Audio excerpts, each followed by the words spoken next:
move on to question 3 here.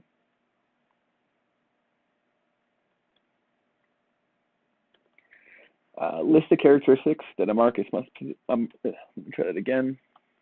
List the characteristics that a market must possess in order for it to be considered perfectly competitive. Discuss how these characteristics impact the firm in a perfectly competitive situation. We decide how much to produce and charge. What is that criteria the firm would use to decide how much to produce and charge? Please type it, no handwriting, that's no problem. Thank you for your time. So our junior tutor has said the 4 characteristics of a perfect competition are, I'm going to write these out because I think there's 6, or I always remember the 6. So I can hopefully add to the 4 they've listed here. Perfect competition.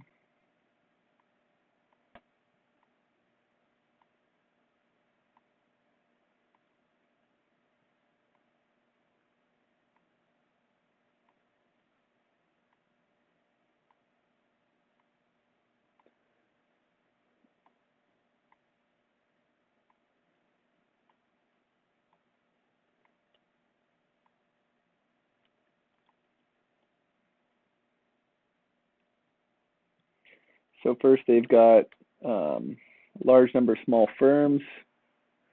I usually rate that as many buyers and sellers.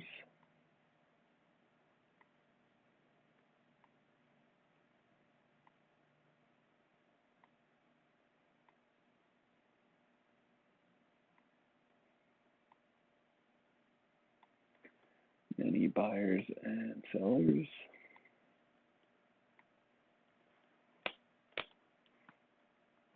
Second, identical products sold by all firms.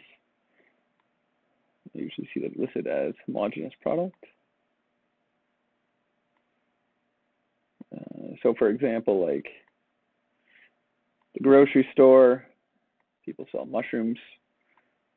If somebody was charging $10 for a pack of mushrooms and somebody else was charging $2 for the same pack of mushrooms, obviously you're going to go with the cheaper pack every time because they're just mushrooms and they're all pretty well the same. There is nothing differentiating the $10 pack from the $2 pack. 3, perfect resource mobility, or the freedom of entry into and exit out of the industry. In other words, no barriers to entry.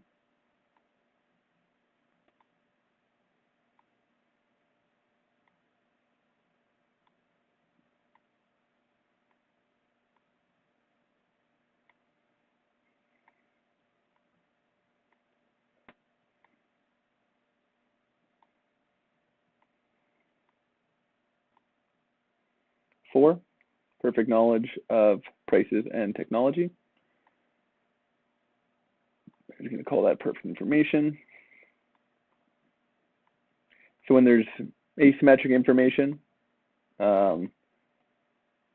that's like with insurance, the insurer doesn't know what your behaviors are on a day-to-day basis. So there are imperfect information by insuring you. They don't know if you're reckless and going to jump in front of a car, etc. Whereas with perfect information, they would know that. 5, I would add that firms are price takers, which means they can't come into this market and set a price above or below what the market price is, because nobody will buy it. If they were to set it below, they'd be taking losses, and if they were to set it too high, they wouldn't make any revenue.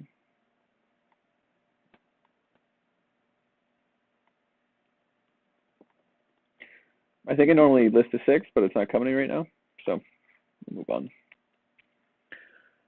Back to the actual.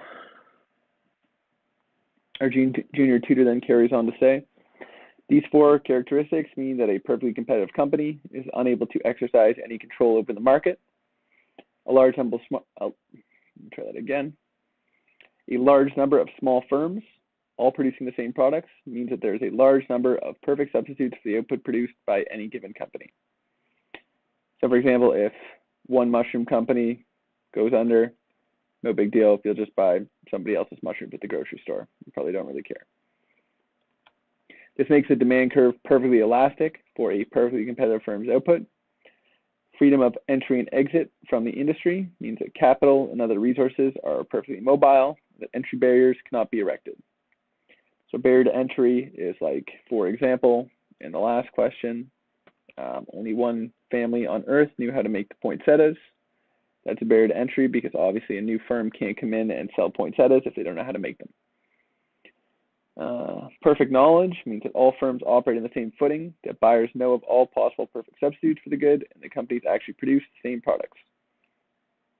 Since everybody has perfect information and firms are price takers, hence price is equal to the marginal cost, which is equal to the marginal revenue, which is equal to the average revenue in such a market. Average revenue is equal to marginal revenue because the price is uniform, the products are identical. And in addition to the total revenue, marginal revenue is the price of the product's annual revenue. For profit maximization, marginal cost is equal to marginal revenue, and the addition to the total cost is equal to the addition to the total revenue. Hence, MR equals AR equals MC.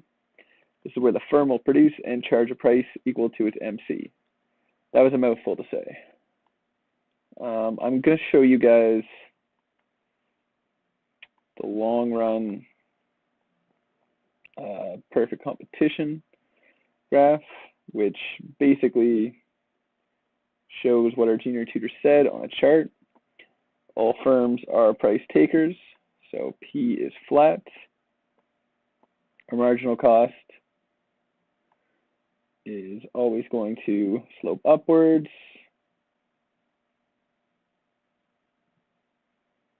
And then our average total cost comes across, and all firms are going to produce at the point where the three of these meet.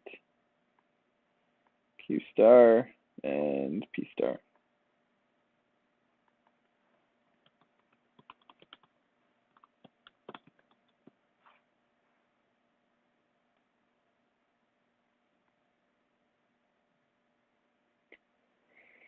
We can move on to